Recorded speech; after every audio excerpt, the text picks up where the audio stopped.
তাজমহল ভালোবাসা, ইতিহাস ও রহস্যের এক অন্যতম বিষয়।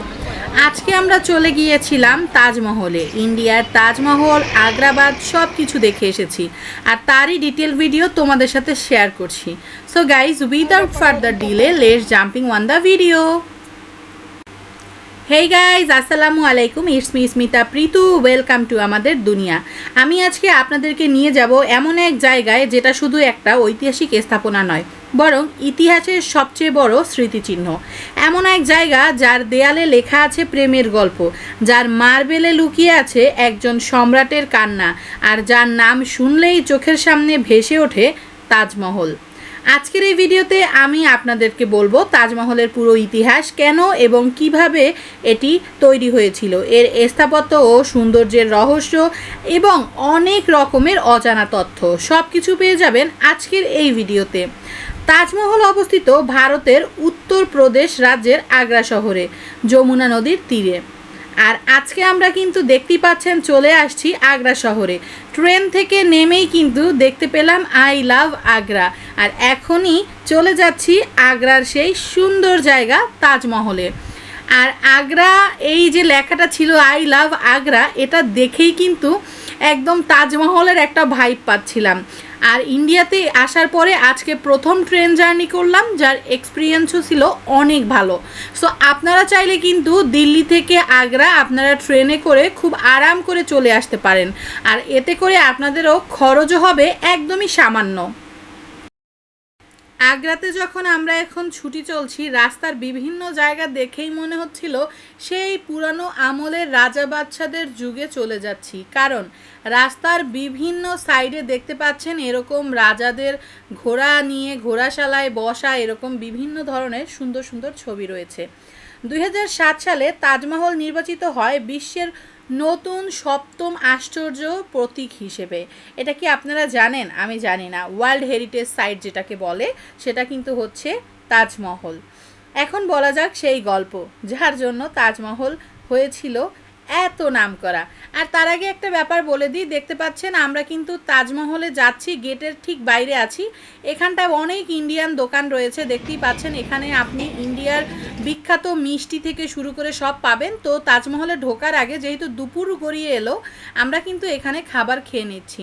আর দেখেন ওরা আমাদেরকে এখানে যে ভেজ থালি দিয়েছে, রুটি ভাত দুটোই ছিল এখানে। সো যাই হোক, খাবার দাবার খেয়ে আমরা কিন্তু হেঁটে চলেছি এই তো তাজমহলের পথের উদ্দেশ্যে। আর দুই সাইডে দেখতেই পাচ্ছেন মসজিদ ছিল। এই মসজিদে কিন্তু নামাজ পড়া হয় এখনও, কিন্তু আগে যেরকম সপ্তাহের 7 দিনই নামাজ পড়া যেত, এখন সপ্তাহের 7 দিন নামাজ পড়া যায় না। এখন শুধু শুক্রবারেই খোলা হয় এই মসজিদ।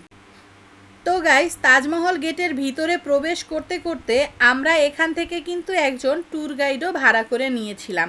তার কারণ হচ্ছে তাজমহলের রহস্য আর ইতিহাস আমি এক ফোঁটাও মিস করতে চাচ্ছিলাম না। তো গাইস, তাজমহলে ঢোকার আগে কিন্তু আপনাদের বাইরে থেকে টিকিট কেটে নিতে হবে, আর আমরা টিকিট কাউন্টারের খুবই কাছাকাছি চলে আসছি। ওখান থেকেই আমাদের জন্য টিকিট নেওয়া হবে, এবং টিকিটের ক্ষেত্রে কিন্তু যারা হচ্ছেন এই দেশি এবং যারা ফরেনার তাদের জন্য আলাদা আলাদা প্রাইস রয়েছে। সো আমরা টিকিট কাউন্টারের পাশেই দেখতেই পাচ্ছেন দাঁড়িয়ে আছি, আর এখানে কিন্তু বেশ লম্বা ভিড় ছিল, অনেক মানুষজন ছিল। সো আমরা এই তো টিকিট নিয়ে সজীব টিকিট নিয়ে আসতে চলে গেছে, আর আমরা এখানে দাঁড়িয়ে আছি।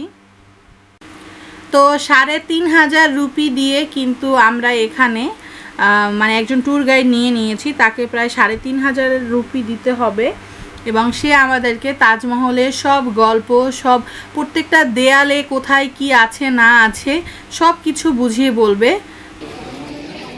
বললে কিন্তু ব্যথা বাবা।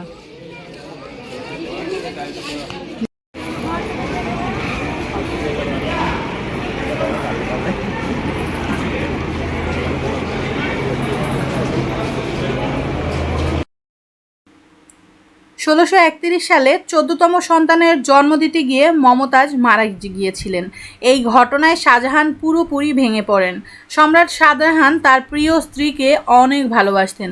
মমতাজ শুধু তার প্রিয় স্ত্রী ছিলেন এমনটা নয়, তার বিশ্বাসযোগ্য একজন সঙ্গী ছিলেন এবং তার রাজকার্যের উপদেষ্টাও ছিলেন। তিনি নিজেকে বহুদিন লোকচক্ষুর আড়ালে রেখেছিলেন এবং সাদা চুল ঢেকে যায় তার মাথায়, রাজকীয় পোশাকও ছেড়ে দেন। তখনই তিনি সিদ্ধান্ত নেন, আমি আমার ভালোবাসার স্মৃতিতে এমন এক সমাধি বানাবো যেটা পৃথিবী কখনো ভুলবে না। তাজমহলের নির্মাণ কাজ শুরু হয় ১৬৩২ খ্রিস্টাব্দে এবং এই নির্মাণ কাজ শেষ হয় ১৬৫৩ খ্রিস্টাব্দে। মোট সময় লেগেছিল ২২ বছর। এই ২২ বছর প্রায় ২০,০০০ শ্রমিক ও শিল্পী কাজ করেছিলেন এই তাজমহলে। তাজমহল নির্মাণে ব্যবহৃত হয়েছিল রাজস্থান, পারস্য, তুরস্ক, মধ্য এশিয়া থেকে আনা সেরা শিল্পী ও কারিগর। শুধু নির্মাণেই খরচ ছিল প্রায় ৩২ মিলিয়ন রুপি, আজকের হিসেবে কয়েক বিলিয়ন ডলার। ভিতরের পুরো তাজমহলটাই তৈরি কিন্তু সাদা মার্বেল দিয়ে, আর এই মার্বেল আনা হয়েছিল রাজস্থানের মাকরানি খনি থেকে। वी शेप में बनाया है, नीचे से छोटा है, ऊपर से हल्का हल्का सा बड़ा करते हैं ताकि देखने में एक्स्ट्रा नजर आए। देखिए कोई भी चीज़ एक ही साइज़ की हो उसे ऊंचाई पे ले जाके रखेंगे तो ऊपर का छोटा नजर आएगा, नीचे का बड़ा, इसलिए इसको वी शेप में बनाया है। इसके ऊपर छोटे छोटे डोम है वाइट वाले, 11 डोम इधर हैं, 11 इसके पीछे हैं, 11 और 11 टोटल हैं 22। ताजमहल बनाने 22 साल लगे, उस टाइम पे कोई कैलेंडर नहीं था। अंदाज बतौर 21 साल का एक डोम बनाया हुआ है। ताजमहल बनाने 20,000 लोगों ने काम करा था। 20,000 जो मजदूर हैं उनके जो परिवार के लोग हैं आज भी मौजूद हैं, समय से काम करते हैं। लौट के मैं आपको दिखाएंगे साउथ गेट, ये दिखा के फिर आपको वेस्टर्न गेट छोड़ देंगे। आपका जो पार्किंग है वेस्टर्न साइड पे, इन गेटों के चारों साइडों में छोटे छोटे आप जो रूम देख रहे हैं ये 210 रूम है। ये रूम इसलिए थे उस टाइम पे हल शिल्पी बोलते हैं, हाथ से काम करने वाले, वो लोग यहाँ बैठ के काम करते हैं। ये देखिए सर, গাইজ, ভাবতেও অবাক লাগছে যে একটা মানুষ তার ভালোবাসার মানুষকে মানে সারা পৃথিবীর কাছে তার ভালোবাসাটাকে তুলে ধরার জন্য কয়েক বিলিয়ন ডলার খরচ করেছে। আসলে এই বর্তমান যুগে এরকম ভালোবাসা কিন্তু নিদর্শন খুঁজে পাওয়াই যায় না। মানে এগুলো মনে হয় কাল্পনিক, এগুলো যে বাস্তবে হয়েছে বিশ্বাস করতেই কষ্ট হয়ে যায়। সত্যি বলছি, মানে আমি এখনও বিশ্বাস করতে পারছি না আমি সেই তাজমহলের সামনে দাঁড়িয়ে আছি।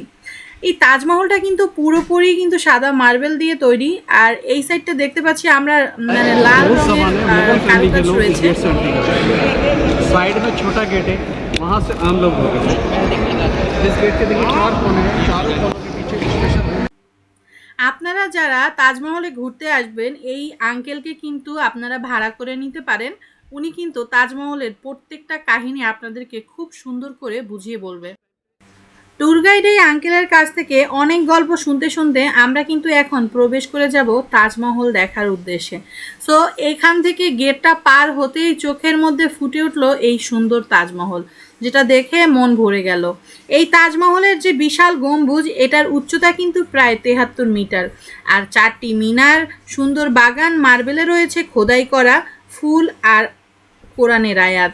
এত সুন্দর একটা দৃশ্য দেখে আমার মন যেন মানে কি বলবো, আমি কোথায় যেন হারিয়ে গিয়েছি সত্যি কথা বলতে। 4টি যে মিনার রয়েছে এগুলো কিন্তু সামনের দিকে একটু হেলানো, আপনারা দেখে বুঝতে পারছেন কিনা আমি জানি না। এটার কারণ হচ্ছে যদি কখনো ভূমিকম্প হয় মিনারের যে মূল সমাধি সেটা যেন কখনো পড়ে না যায়। কতটা চিন্তা করে তৈরি করা হয়েছে এই তাজমহলকে।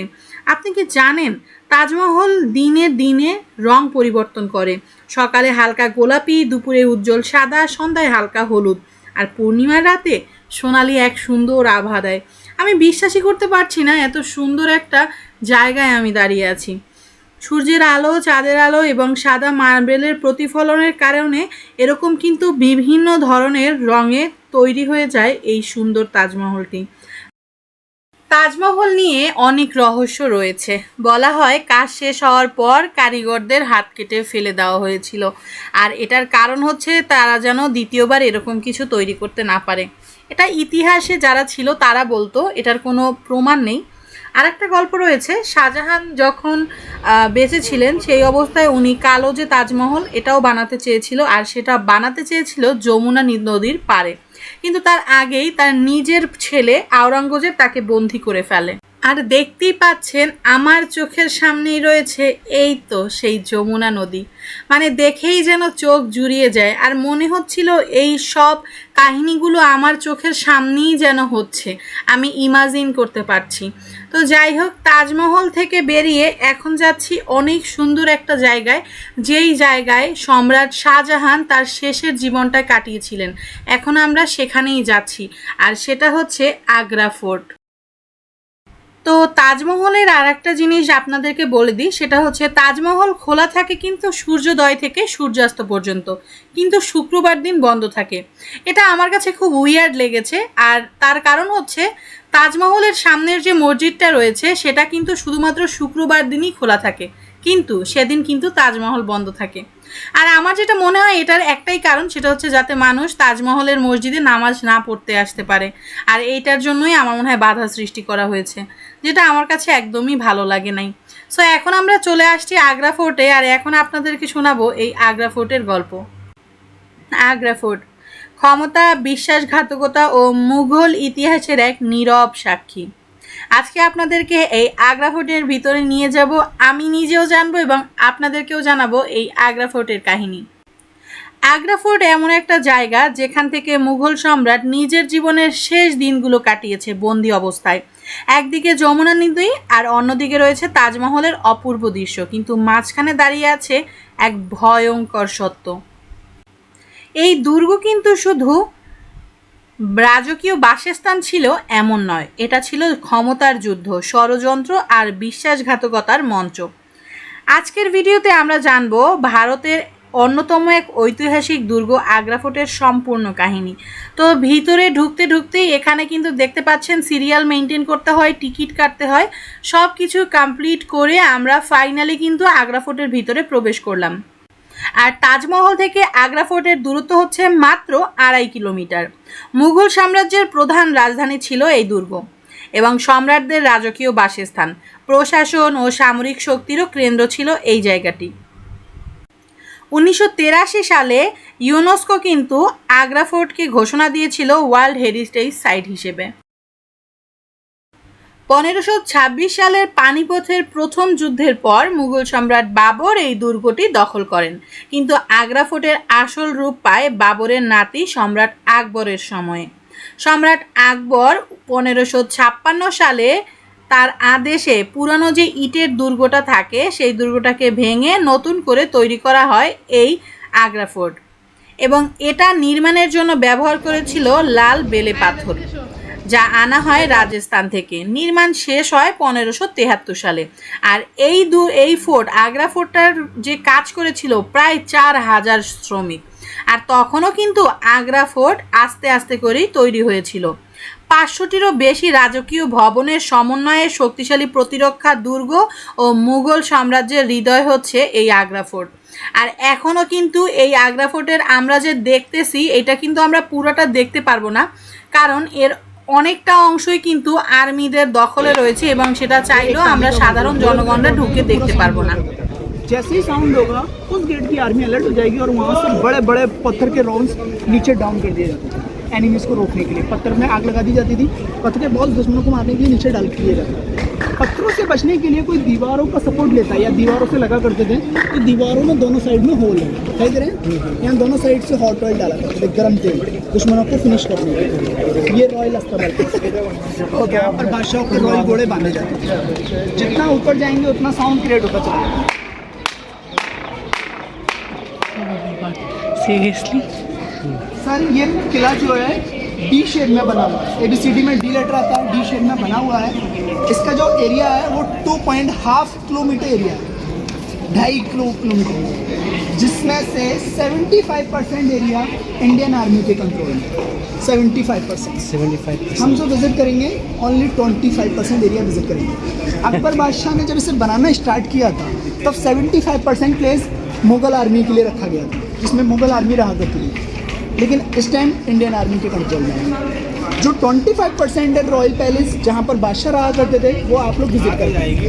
ओके सर, एक सेंटर में इस गेट के साथ का व्यू भी आपको क्लियर कर देते हैं, यहाँ खड़े हो जाइए।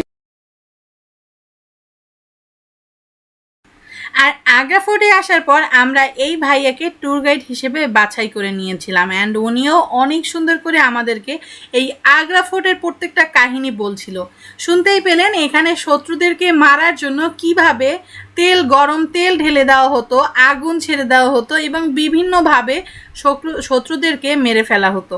তো এরপরে দেখতেই পাচ্ছেন আমরা ভিতরে আসছি, আর আরেকটা ব্যাপার 75% কিন্তু আর্মিদের দখলে, সেই বাকি 75% কিন্তু আমরা দেখতে পাচ্ছি না। আমরা এই আগ্রা ফোর্টের মাত্র 25% দেখতে পারবো, বাকিটা আসলে আমাদের ভাগ্যে নাই গাইজ। আর একটা অবাক করা জিনিস হচ্ছে এই আগ্রা ফোর্টে বসেই কিন্তু সম্রাট শাহজাহান তাজমহল নির্মাণের পরিকল্পনা করেছিলেন। আর একটা দুঃখজনক গল্প আপনাদের সাথে শেয়ার করব, সেটা আগ্রা ফোর্টের আমার মনে হয় সব থেকে বেদনাদায়ক একটা অধ্যায়। 1658 সালে সম্রাট শাহজাহানের যে সন্তান ছিলেন আওরঙ্গজেব, উনি ক্ষমতার লোভে নিজের বাবাকে সিংহাসন থেকে সরিয়ে দেন। শাহজাহানকে বন্দি করে আগ্রা ফোর্টের ভিতরে মুসাম্মান বুর্জ এ কক্ষে জানালা দিয়ে শাহজাহান প্রতিদিন তাজমহলের দিকে তাকিয়ে থাকতেন। আর এই আগ্রা ফোর্টের এই বুর্জতেই কিন্তু তাকে বন্দি করে রাখা হয়েছিল, অ্যান্ড সেখানেও আমরা যাব একটু পরে।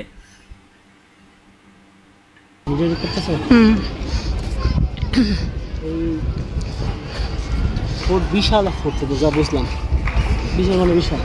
Sir, this is Jhangi Palace, this part, and then it place Akbari Mahal. This is the signboard Akbari Mahal, the destroyed. जब अकबर बादशाह टाइम्स में एंटर किया करते हैं तो उनके नाम से अनाउंसमेंट हो जाता है। जैसे आप लोगों ने मूवीज में देखा होगा, होशियार, मास्टर सलामत, मोहम्मद जलालुद्दीन, जब वो अंदर आते हैं तो यहाँ साउंड किया जाता है, दोनों साइडों में म्यूजिक बजाया जाता है, इंस्ट्रूमेंट्स वेलकम के लिए। ऊपर शॉर्ट विंडोज है, इससे दासियाँ फ्लावर्स पैदा करते हैं, फ्लावर डाले जाते हैं। তো আরেকটা মজার জিনিস, এখানেই কিন্তু সেই রুমটা আছে যে একটা কথায় আছে না যে কি দেয়ালেরও কান আছে, সেই দেয়ালেরও কান কিন্তু এই কথাটা এসেছে আগ্রা ফোর্ট থেকে। এখানে একটা রুম আছে যে দেয়ালের মধ্যে কথা বললে অন্য সাইডের দেয়ালে তুমি কান দিয়ে রাখলে সেই কথাটাও তোমার কানে চলে আসবে। সো সেই ভিডিওর ডিটেইল আমি সব কিছুই আপনাদেরকে দেখাবো, বাট পরের পর্বে। আজকে অনেক লম্বা ভিডিও হয়ে গেছে, আর আমি আমার আজকের ভিডিও গাইজ এখানেই শেষ করছি। সবাই ভালো থাকবেন, সুস্থ থাকবেন। ইন্ডিয়ার অন্য অন্য ভিডিও বা সৌদি আরবের যত ট্রাভেল ভিডিও আছে সেগুলো দেখতে অবশ্যই আমার চ্যানেল ভিজিট করবেন, এবং নেক্সট ইন্ডিয়ার এক্সাইটিং ভিডিওর জন্য সাথেই থাকুন, কোথাও যাবেন না। সো বাই বাই, টাটা, আল্লাহ হাফিজ।